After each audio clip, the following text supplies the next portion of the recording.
Siphokazi, so on one of your slides, you've just shown us that part of being mindful, or part of mindfulness, is also to acquire skills for problem solving.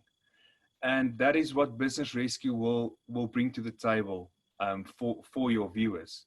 Business Rescue, the best I can explain it, usually for a client who walks through the doors of our company, Sturns, not to be mistaken for the jewelry store Sturns, we spelled it slightly different than the jewelry store Sturns, is how I explain Business Rescue to them is you get a third party in from the outside to, and if I can show you here, a teacup.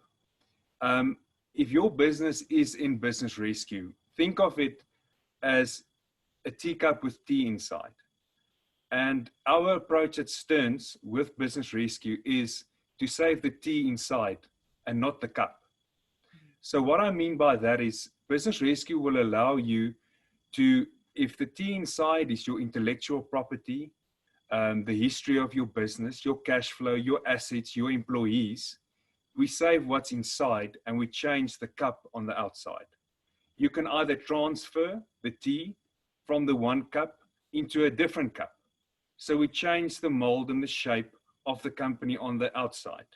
You can add colors to it. You can change the shape. You can change the size of the company, but you preserve the value of the tea that's inside. And that is what Business Rescue, which has been around for the past 10 years, is allowing companies who are finding themselves in distress. That's what it's allowing them to do. So if your viewers can see the one-page slide that you've just put up, I'll spend a minute on each of those 9 points, which will take up my 10 minutes of chatting to you about the specific topic of Business Rescue. First and foremost, your company must be in financial distress. And how do you test that? You ask yourself one of two questions. Will my company be able to, within the next 6 months, pay all of its debts and commitments as they fall due? So that focuses on your cash flow. The second is, will my company be able to, within the next 6 months, still have its assets exceed its liabilities? So the first question of the cash flow, in legal terms, they usually talk about, is your business still commercially solvent? Focusing on cash flow, can I pay all of my commitments as they fall due within the next 6 months? The second one is my company still technically solvent?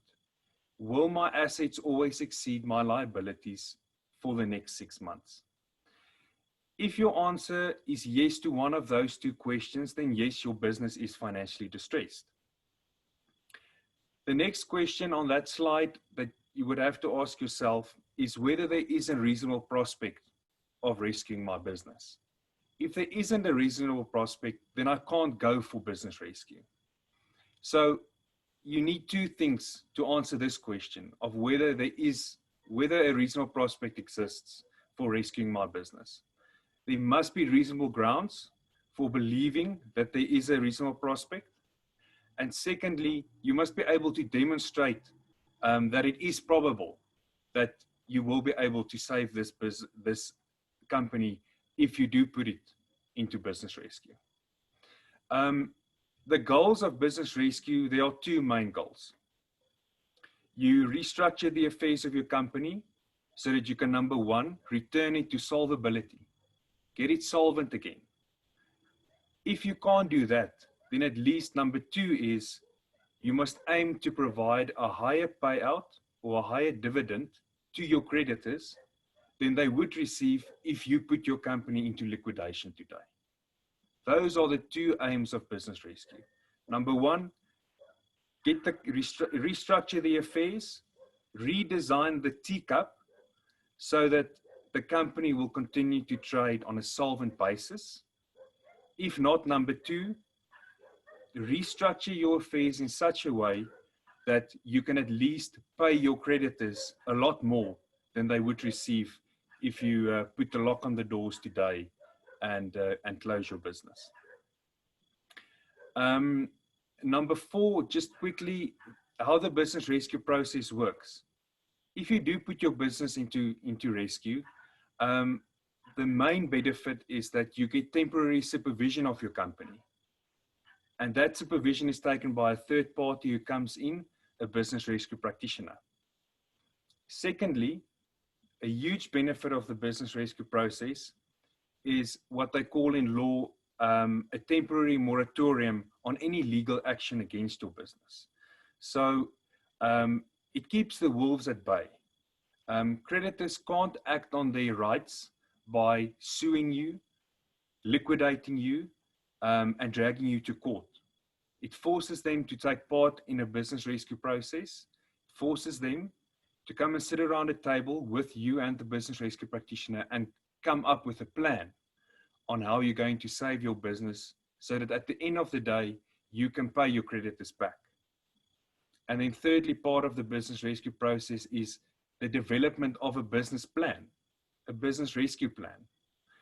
In that plan, you tell your creditors and all affected parties how you're going to save this business. And at the end of the day, it's the business rescue practitioner's job to go and sell this idea to all the creditors so that they, at the end of the day, buy into your idea and vote for your business plan, which then, once they voted for it, becomes a binding contract between your company, the business rescue practitioner, and all of your creditors. Number 5 on this slide is, how do you start business rescue if you do decide to go for this option? 2 ways, either voluntarily, by your directors passing a resolution saying that they think business rescue is the best option for them to save this business. That's very quick, that's very easy. By passing a resolution on paper, you then submit it to the CIPC, who processes it and puts your company into business rescue. The second way of going into business rescue is only by an order of court.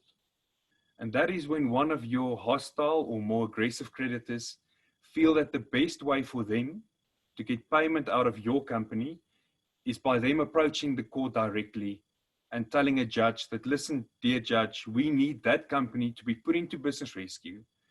We need a business rescue practitioner to rearrange its affairs so that we, as the biggest or largest creditor, can at least get our money out of them. So those are the 2 ways of going into business rescue. Number 6 on this slide is to choose your business rescue practitioner very wisely, because you will especially now see during the lockdown period and after the COVID-19 period that every second person will put up his hand and say, I'm equipped to become a business rescue practitioner. The business rescue industry is not as good governed as it should be. So you might find a few fly-by-nights in the industry going around. So what I would recommend here is usually it's either your auditors or your in-house legal or counsel outside who would say to you that, listen, you need to consider putting your company into business rescue. And let yourself be guided by those guys and referrals of who they've used in the past to appoint a successful business rescue practitioner. Number 7 on the slide is, what is the role of your creditors should you put your own business into business rescue? This would entail your creditors to lodge a claim with the business rescue practitioner to prove to the business rescue practitioner that your company actually owes so much rand and cents to them. It will allow your creditors to participate in meetings and to have their say as well as to how they see your company should be saved. And it gives them a lot of voting power, your creditors, because they, at the end of the day, will vote on the plan that is presented to them by the business rescue practitioner. The creditors will vote according to the rand value that they are owed. So it's not an individual per person vote. It's about the rand amount that you owe that specific creditor. That is the weight that their vote will carry in seeing your business plan through. Number 8 on my slide is success stories of Business Rescue. We've had many. Your viewers and subscribers shouldn't be deterred or put off by the national statistics that they will read about Business Rescue.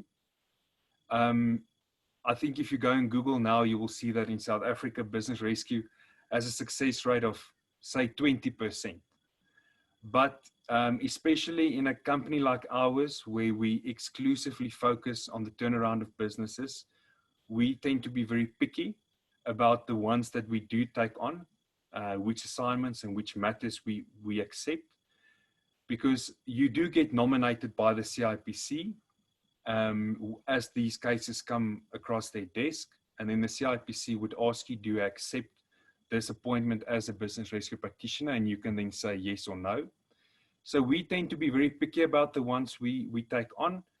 We make sure that there is a reasonable prospect to save this business before we accept the appointment.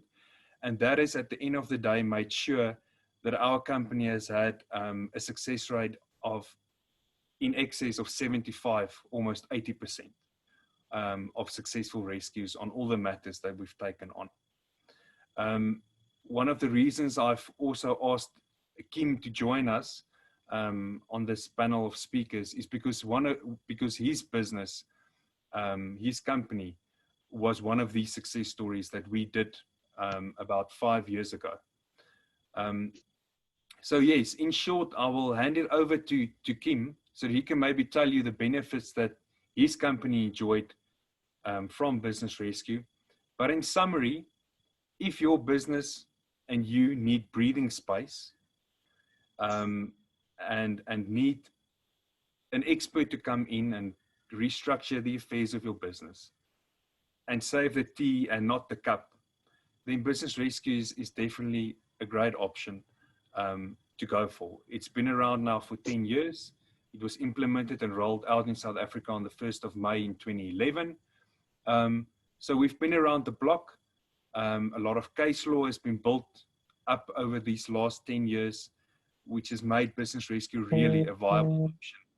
And maybe Business Rescue was specifically designed now for a time like this, such as COVID-19, where owners and directors of businesses are really feeling the pinch and are brought down to their knees because of the lockdown. So thank you, Sipho. If I can hand over to Kim and we can hear what his experience was when we did the Business Rescue for his company 5 years ago.